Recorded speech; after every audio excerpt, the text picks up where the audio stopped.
Hello guys, in this short and simple video we will learn how to disable mouse click lock in Windows 11.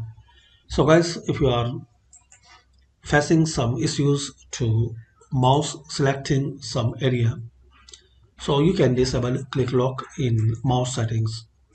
Click on this Windows Start, then Settings. Now click on Bluetooth and Devices.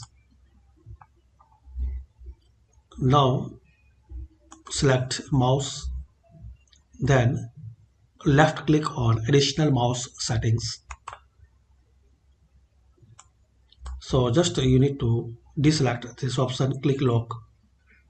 Here is the written turn on click lock. So if you guys want to turn off and disable, deselect this box, then click on apply, then OK. That's it.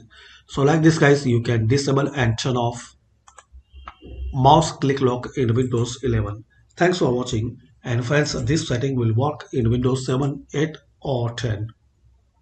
Please comment this video helpful for you or not.